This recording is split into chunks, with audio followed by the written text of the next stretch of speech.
여러분, 우리가 매일 손에서 놓지 못하는 스마트폰, 노트북, 이 모든 것들이 곧 구식이 될 거라면 믿어지세요? 자, 지금부터 우리가 아는 컴퓨터의 시대를 끝내고 모든 걸 바꿔버릴 다음 기술 혁명, 그 심장부로 한번 들어가 보겠습니다. 세계적인 물리학자죠. 미치오 카쿠가 이런 말을 했습니다. 좀 충격적이죠? 근데 이게 그냥 해보는 말이 아니에요.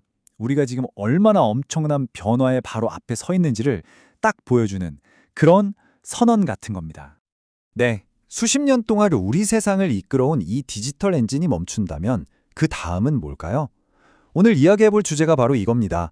그 거대한 질문에 대한 답, 바로 양자 컴퓨터의 세계로 들어가 보죠. 자, 그럼 뭐가 문제냐? 사실 핵심은 아주 간단해요. 우리가 더 이상 컴퓨터를 지금보다 더 작고 더 빠르게 만들 수 없는 어떤 물리적인 한계, 말 그대로 벽에 부딪혔다는 겁니다. 수십 년간 우리를 앞으로 달리게 했던 그 엔진이 지금 멈춰서고 있는 거죠.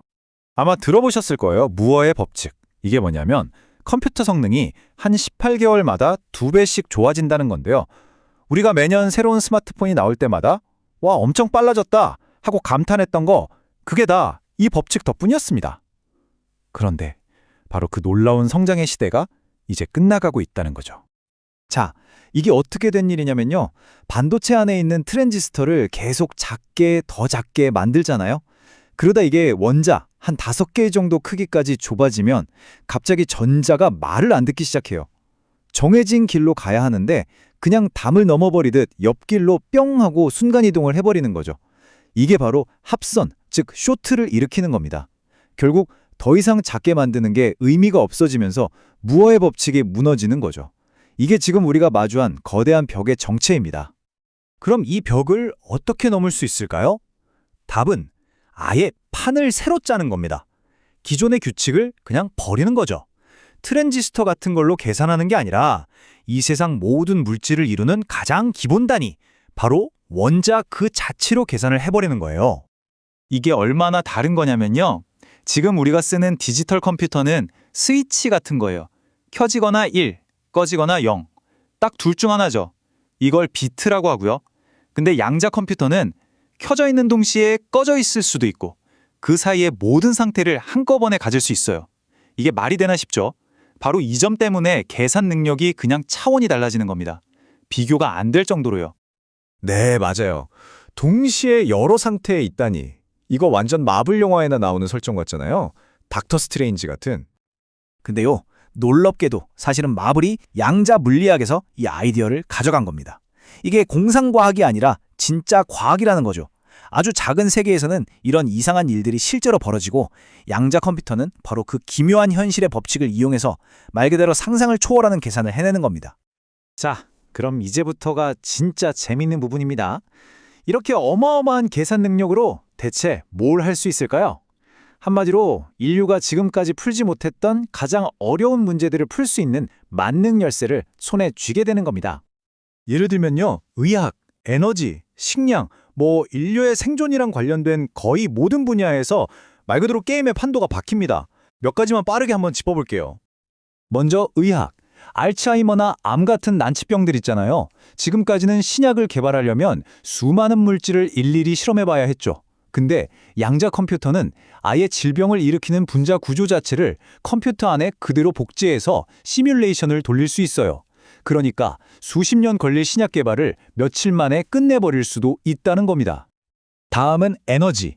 인공태양이라고 불리는 핵융합 발전. 들어보셨죠? 사실상 바닷물로 무한한 청정 에너지를 만드는 기술인데요. 이게 너무 불안정해서 제어하기가 하늘의 별 따기였어요.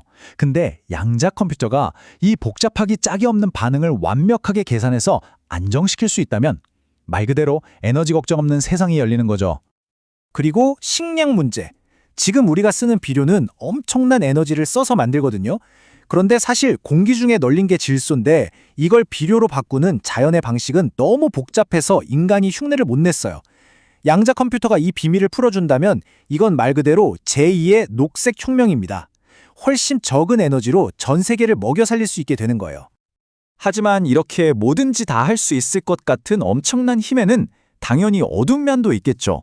바로 지금 우리가 쓰는 거의 모든 디지털 암호를 그냥 종이장처럼 뚫어버릴 수 있다는 겁니다. 이 차이를 한번 보세요. 지금 제일 좋은 슈퍼컴퓨터로 풀어도 수백, 수천 년이 걸리는 암호가 있다고 쳐요. 이걸 양자 컴퓨터는 거의 순식간에 풀어버립니다.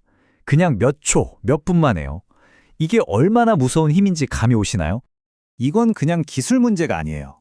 여러분의 은행 계좌 비밀번호, 기업들의 영업 비밀, 심지어는 국가의 군사 기밀까지. 지금 인터넷에 있는 모든 비밀이 그냥 전부 다 드러난다고 생각해 보세요. 전 세계가 마비될 수도 있는 거죠. 괜히 FBI나 CIA 같은 정보기관들이 이 기술에 목을 매는 게 아닙니다. 그래서 이건 더 이상 공상과학 소설 속 얘기가 아니에요. 바로 지금, 이 순간에도 벌어지고 있는 현실입니다. 미래의 패권을 잡기 위한 보이지 않는 총성 없는 전쟁이 이미 시작된 거죠. 누가 뛰고 있냐고요? 구글, IBM 같은 빅테크 기업들은 물론이고요. 각국 정부, 월스트리트의 돈까지 말 그대로 세상을 움직이는 모든 플레이어들이 이 경쟁에 뛰어들었습니다. 왜냐면 여기서 뒤처진다는 건 그냥 기술 하나 놓치는 게 아니라 미래 전체의 주도권을 뺏기는 거나 마찬가지거든요. 그럼 이런 생각이 들죠. 와, 저런 게 나오면 내 일자리는 어떻게 되지? 하고요. 그런데 아까 그 미치오 카쿠가 이런 비유를 들었어요. 망치가 목수를 대신할 수는 없다고. 오히려 목수를 더 강력하게 만들어줄 뿐이라고요. 양자 컴퓨터도 똑같습니다. 인간을 대체하는 게 아니라 인간의 능력을 말도 안 되게 증폭시켜주는 그런 궁극의 도구인 셈이죠. 그러니까 진짜 중요한 건 이겁니다. 미래의 승자는 양자 컴퓨터에 의해 대체되는 사람이 아니에요. 바로 그 양자 컴퓨터라는 새로운 망치를 손에 들고 사용하는 의사, 과학자, 예술가가 될 겁니다. 이 도구를 쓸 줄 아는 사람과 그렇지 않은 사람으로 나뉘게 되겠죠. 이제 인류는 역사상 가장 강력한 도구를 손에 넣기 직전입니다. 그러니 마지막 질문은 이것 하나뿐이겠죠? 우리 손에 쥐어질 이 궁극의 도구로 우리는 과연 어떤 세상을 만들어 나갈까요?